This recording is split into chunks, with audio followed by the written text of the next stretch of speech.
Okay, so last time we were, I'm backing up a little bit. Last time we were talking about the critical periods of development in pregnancy. So this entire lecture is about issues that can arise during pregnancy. And critical periods of development have to do with the way that body structures develop along a predictable timeline. And so it's very important that nothing disrupts that development of each of those systems.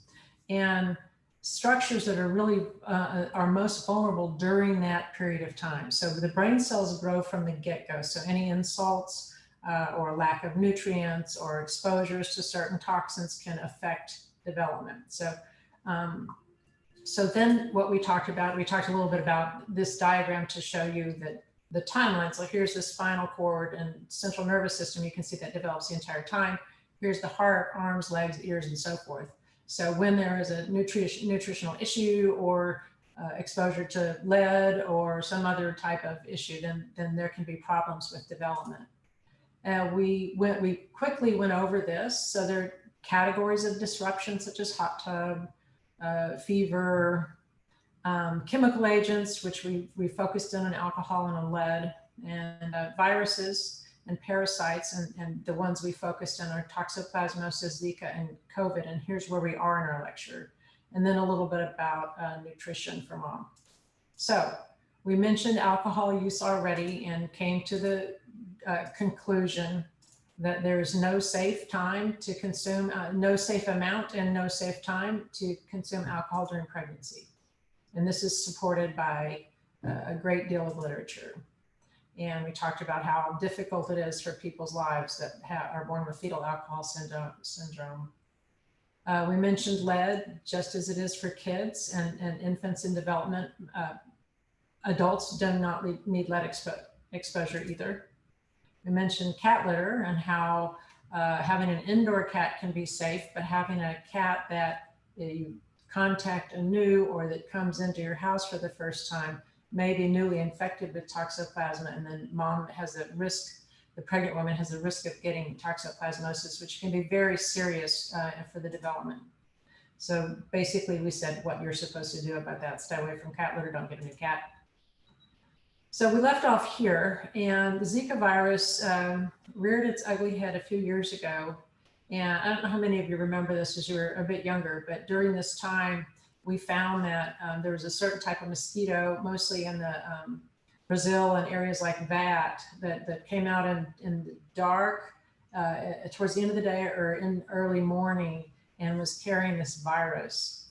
And what happened is this virus was a teratogen, and it affects the development of the fetus in many ways in the critical periods of development. And so the problem was people that did not have expensive housing that had screens were vulnerable to being bitten by these mosquitoes. And so the outcomes were pretty awful. You can see an image of a kid here. A lot of them were born with microcephaly. It was a pretty terrifying time. Brain and eye damage. Microcephaly means small head. And so preventing, everyone should do this anyway, because there's other mosquito transmitted diseases that we shouldn't be exposed to. So don't leave standing water around your house, repair screens, close doors, because even though this was in Brazil, there were some cases in Florida and a couple of these mosquitoes with Zika virus in Texas, although no one got infected in Texas from that. So this is what bug spray is for. And I've never been crazy about bug spray, but I'm less crazy about being bit by a dangerous mosquito.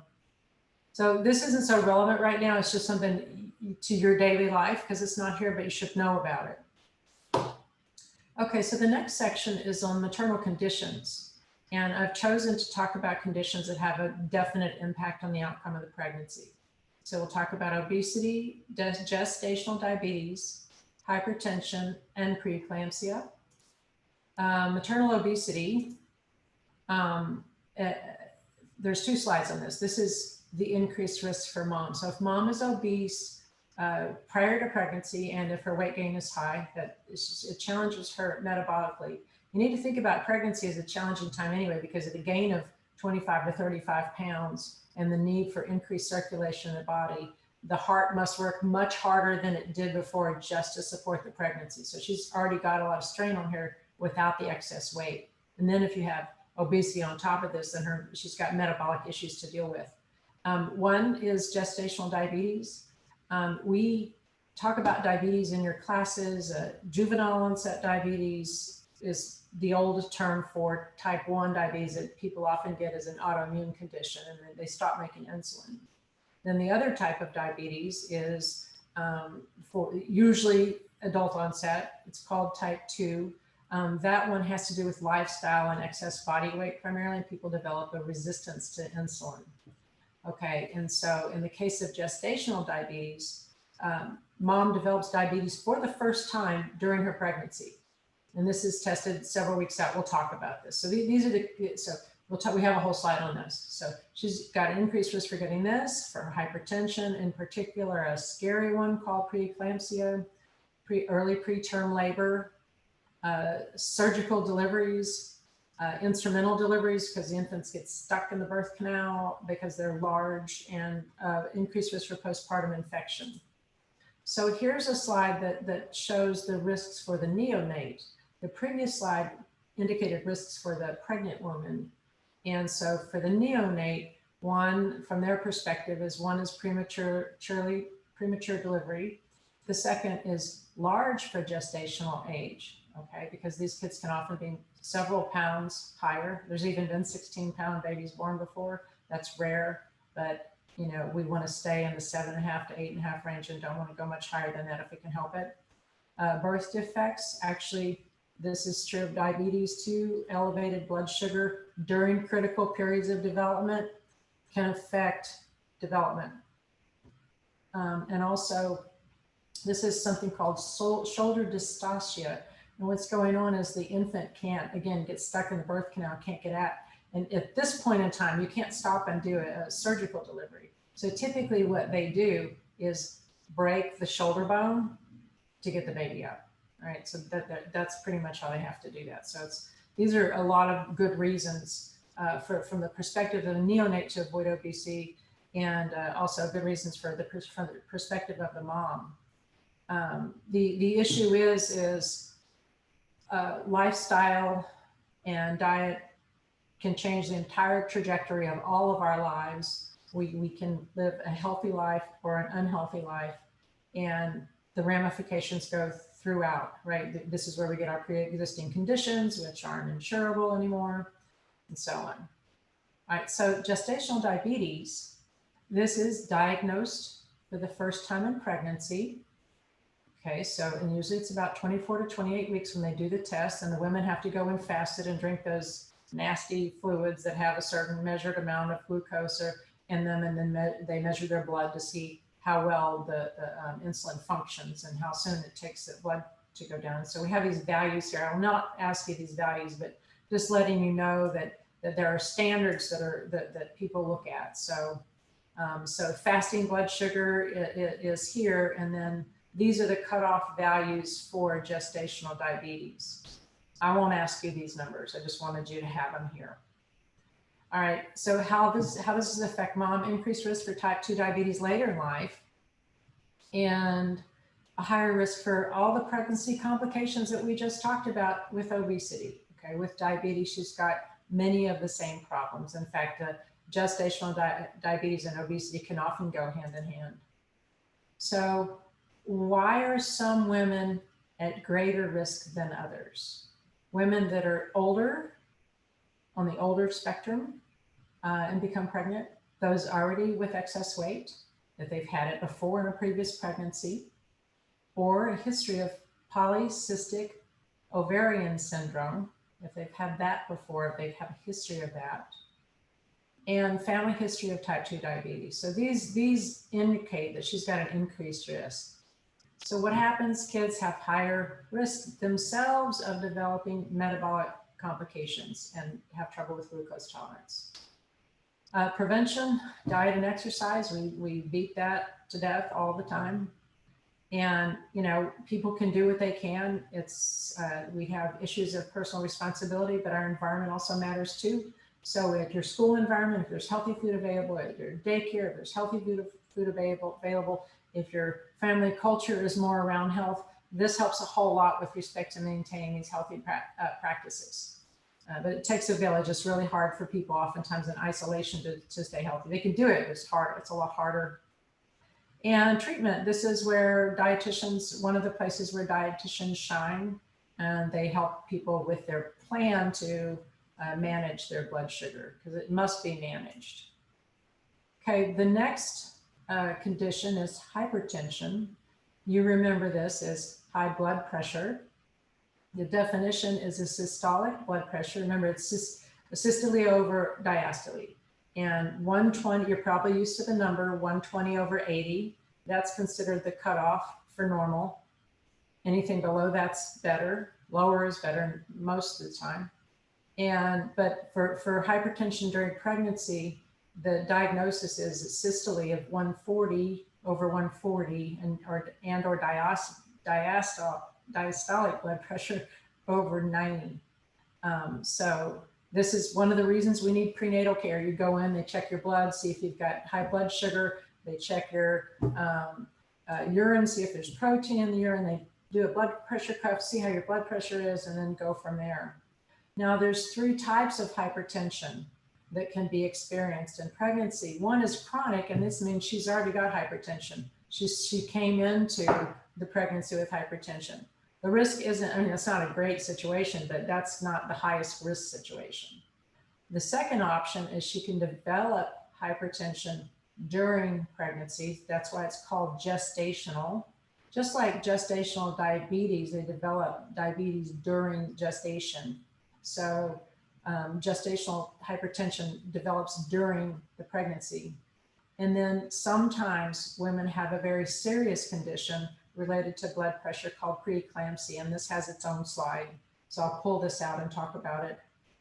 Now, why do we care? What are the concerns? One is with high blood pressure, there's more blood vessel constriction, and that can prevent the placenta from getting enough blood.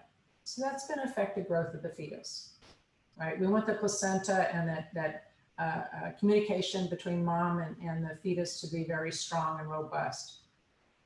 And so the treatment includes rest. You know, we talk about exercise all the time, but sometimes during pregnancy, hypertensive pregnancy, bed rest is recommended. So it's just something to keep in mind, and drinking enough fluids. So let's focus on preeclampsia. I'm sorry, I'm gonna go back. Because this is something, usually about a third of the class has never heard of this. And you might not have a reason to if you had never been exposed to it before. So preeclampsia is a hypertensive condition that occurs during pregnancy, and high blood pressure starts at about 20 weeks. It's different than gestational hypertension because there is also a high level of protein in the urine. Put a star by both of these conditions because that's how preeclampsia is diagnosed, with a high blood pressure and also the high level of protein in the urine.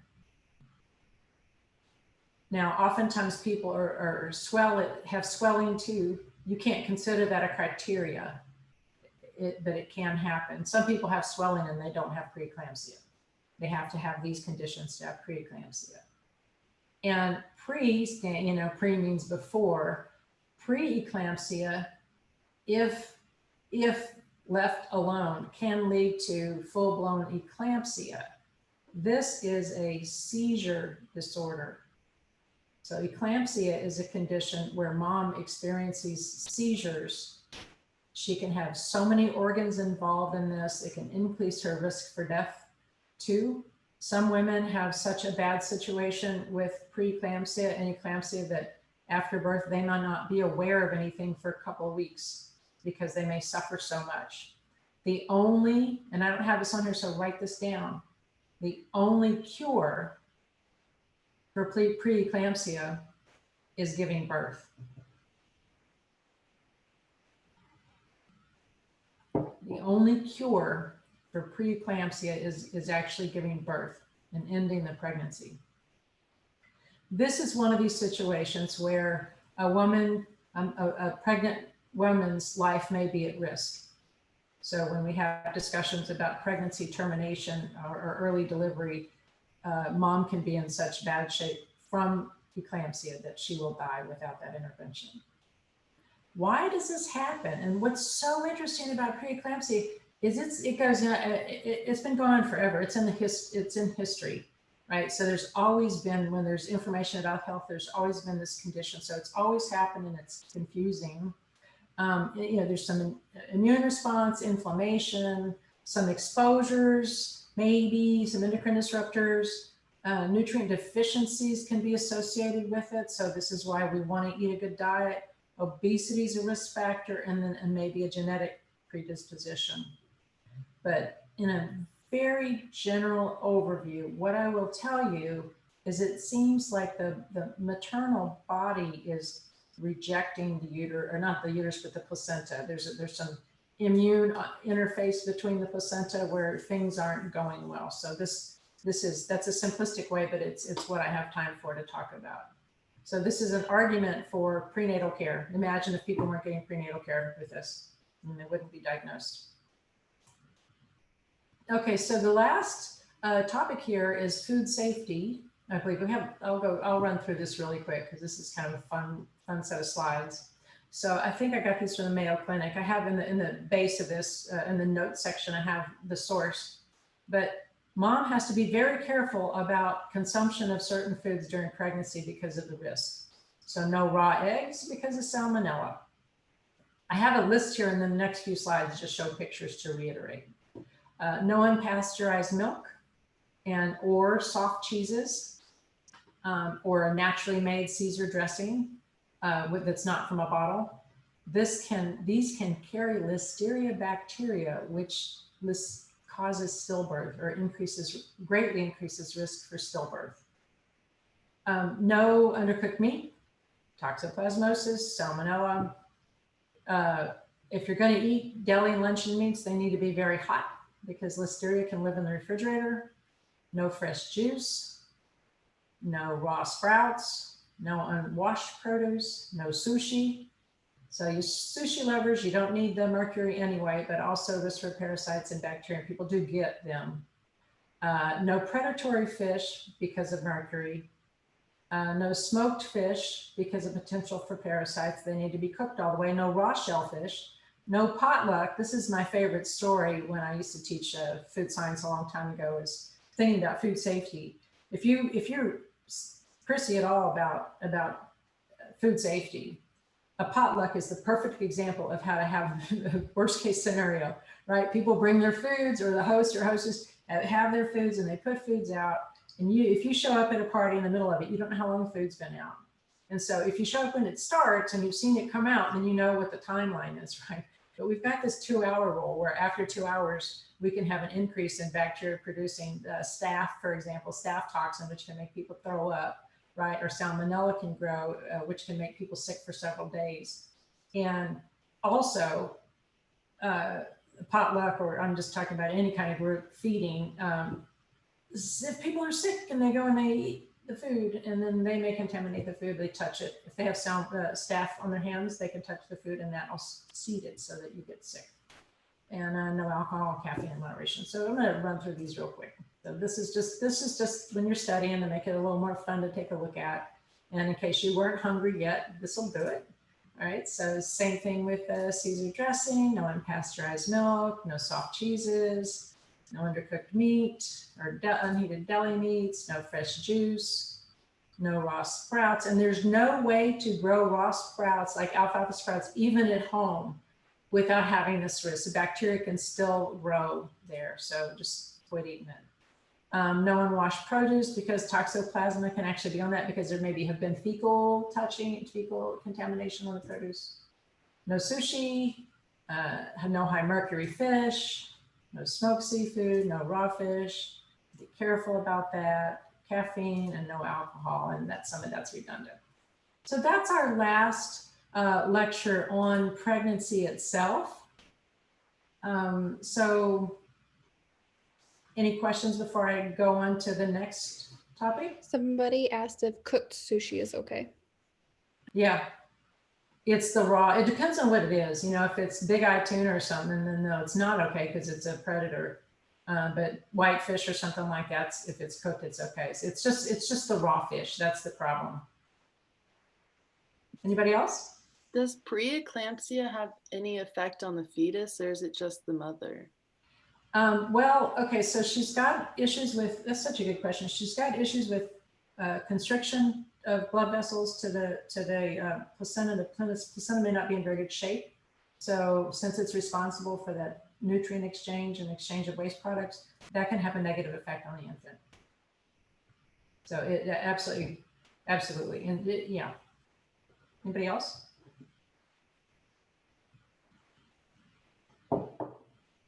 Okay, well, the next and last lecture about pregnant women is the one on WIC. And I have to tell you that I have a special love of WIC. I think it's one of the most phenomenal public health programs there are. It changes the world. And let's talk about it for a minute. Some of you already generally know about WIC, but sometimes people don't. And this is one area where a lot of nutrition graduates can get jobs. They hire, to my understanding, they still hire people without an RD to work in clinics, and then they also have dietitians working for WIC. So what WIC is, it's the Special Supplemental Nutrition Program for Women, Infants, and Children. It was designed to safeguard the health of low-income women, infants, and children up to age 5 for nutritional risk by providing foods to supplement their diets, information on healthy eating, and referrals to healthcare. WIC is a game changer. So this isn't a very long presentation. I spent a lot of time yesterday making it tighter and shorter to just get the high points to you. So the history is, it's been around since 1972 and became a permanent in 74. And the idea is to improve the health of individuals at nutritional risk. So what was going on at the time is we were having difficulties with pregnancy outcomes because women were not consuming adequate nutrients. And the needs have actually changed. At first, there was need to get more vitamin A, more vitamin C, and foods like that. And later on, and those are provided by juice and items like that. And later on, we developed obesity as a bigger problem. And so then they have changed the kind of foods they provide to be more protective against obesity. And so what people get if they participate in WIC is they get vouchers for healthy foods, health screening, so they'll check their iron while they're at the clinic, they'll check their weight. They can get referred for immunization screen and referral if needed. Peer support for breastfeeding, so women, their lactation consultants can do this, and then also previous or existing WIC participants that are breastfeeding help each other. And then nutrition education. And these two pieces here are my love. I've been doing research building up to the development of changing how nutrition education at WIC occurs in the state of Texas. I'll talk about that again in a minute. So let's look at this enrollment. 2019, 6.4 million. And in Texas, 681,000. Keep these numbers in your mind because we're going to talk about enrollment again at the very end. One thing to keep in mind in terms of the reach of WIC is that more than 50% of infants in the US participate in WIC. That means at birth, their mother is participating and they enroll their kids. 50%. And because part of the guidelines are that they have to be poor, this shows how important WIC is because it's one way to provide nutritious foods for people that may not have access. Okay, so WIC, this could be very long, but provides assistance to a lot of people, as just indicated. Just so you know, there's about 4 million babies born in the United States every year. So 2 million of them have been historically enrolled in WIC. Now the numbers are declining, but it promotes health during crucial times of development, access to foods for low-income people, promotes breastfeeding, can help change healthy food preferences among kids, and thereby improve the health of the nation. So there's 4 categories of eligibility, and so I want to talk about these, or criteria. One is Women, infants, and children. There's your WIC. These are the groups of individuals that can qualify or to be eligible. And women must be pregnant or postpartum or breastfeeding. So a woman who is not in any of these life stages is not eligible for WIC. Okay, so these are the groups. And breastfeeding up to the infant's first birthday. Infants up to their first birthday, so from 0 to the first birthday, and children after infancy all the way up to the 5th birthday. So these are the people that are targeted. They must live in the state where they apply or the Indian Tribal Organization. No more, their income must be no more than 185% of poverty. That may seem like a lot of money, but it's not enough to make ends meet. I'm gonna talk about that again in a minute. So people making this much money have very much need for food. It's become easier if people already qualify for helpful organizations, then they automatically get enrolled in WIC, and that makes it a little easy. And the other issue is there has to be a reason. A medical-based or dietary-based condition must be a problem. Now, sadly, with so much overweight and obesity in the United States, it's not hard to meet these criteria. But anemia, underweight, history of poor pregnancy outcomes, a variety of conditions can allow people to qualify. The idea is to be inclusive. Diet, and if they have dietary risks, like they eat a bad diet. So one thing I'm just going to bring up here, and I really don't know that I can accurately lead a discussion on this, but I just want to bring this up, is that this is, I believe, the only program where they don't ask about, and Dr. Biediger knows more than I do, but they don't ask for citizenship proof. So this means immigrants can qualify for this. And I know the United States is torn apart on issues of immigration. Not my role to talk about that, but I will say that people living in this country, it helps the country if the children that are born are healthful and if the mother is healthy. But right now, enrollment has dropped partially because people are fearful of being identified. So it's one of the reasons that we have decreased enrollment in WIC right now. This is just to give you an idea of what the income guidelines look like. So this is what 185% of poverty is in Texas. So for a family of 4, we'll assume 2 earners. And so here's their gross monthly income before taxes and the gross yearly household income. And really you don't pay many taxes on this type of income. So $48,000 is the cutoff. Okay, if people make a little more than that, then they don't qualify for WIC. You can make 49,000 and you don't qualify. So what does that mean?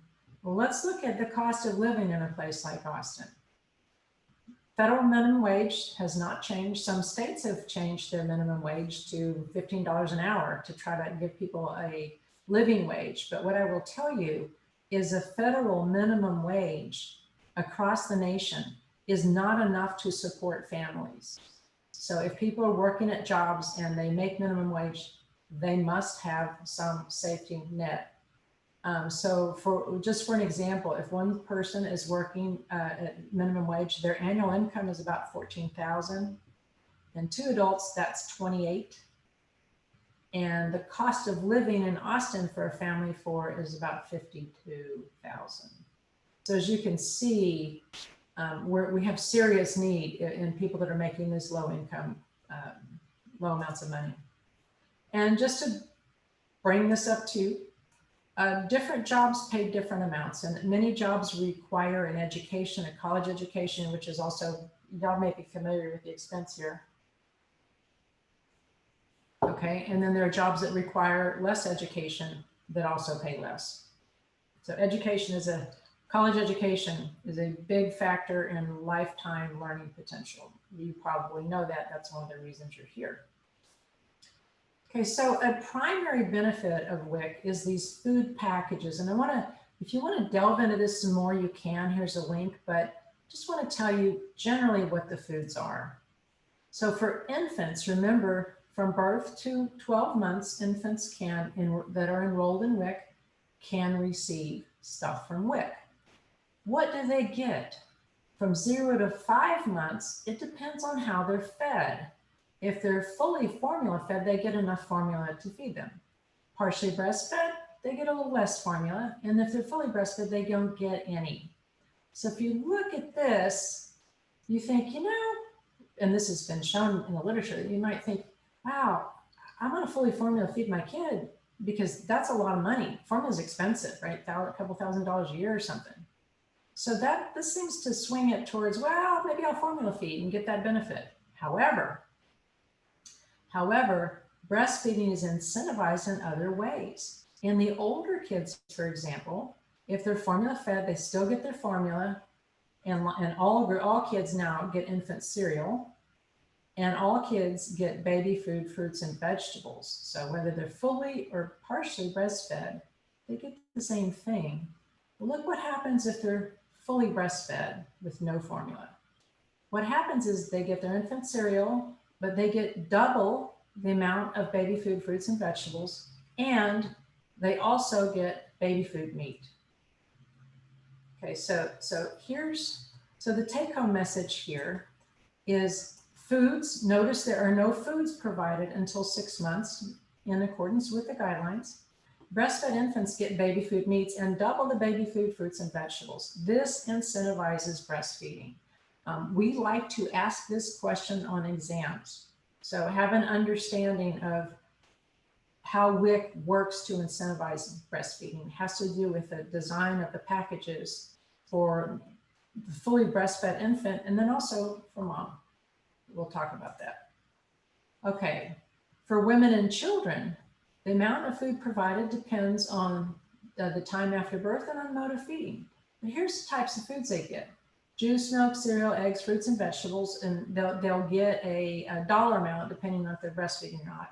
Cheese, whole grains, canned fish if they're breastfeeding, and other high protein, high nutrient foods.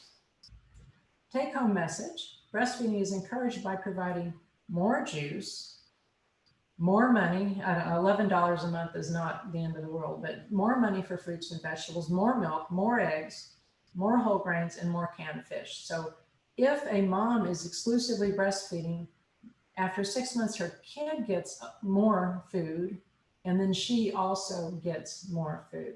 So the idea is that the kids are formula fed to support them, but if they're breastfed, to also support both the mom and the infant. Here's just an image for you to take a look at. Here's food packages for breastfeeding before 6 months. They get nothing. Formula fed kids get their formula. Then if you look at the 6 to 12 month group, breastfed infants and formula fed infants both get their cereal. Formula fed infants get their formula, and breastfed infants get baby food meat, and these are fruits and vegetables. They get twice the number of fruits and vegetables that are provided for formula fed infants. Just to give you a visual, it's the same information I just talked about. So how does WIC help? Women who participate give birth to healthier babies that are more likely to survive infancy. There's been a lot of literature on the benefits of WIC, and it bears out. It actually saves the nation and the healthcare system money because it improves the health. They have fewer people in ICU, fewer people in the emergency room. The participants eat more healthful foods. This has been documented. Children in WIC are just as likely to be immunized as richer children from richer families.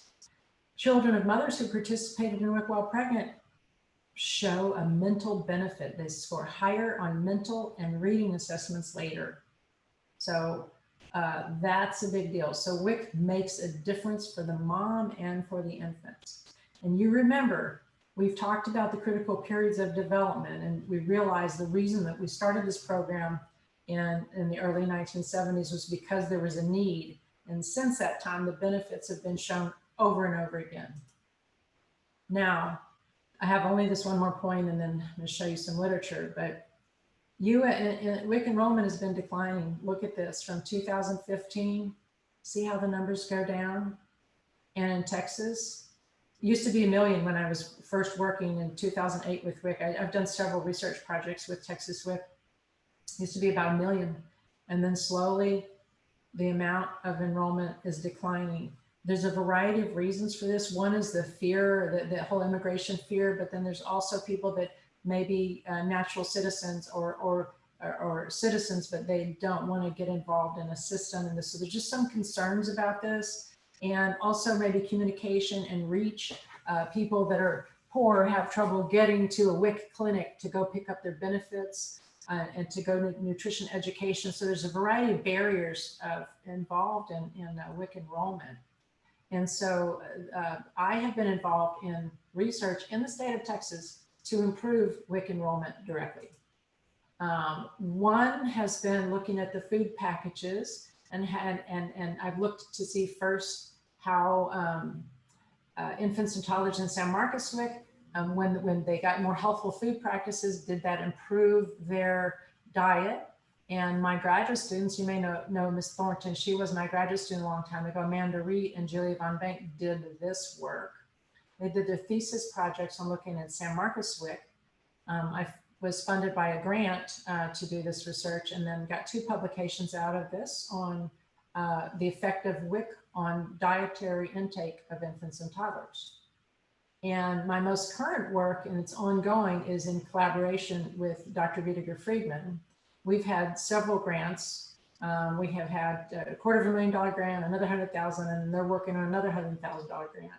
And what they've asked us to do is to develop an app, and now a chat bot, not develop it, but investigate the development and inform the developers of how to do this to help improve enrollment.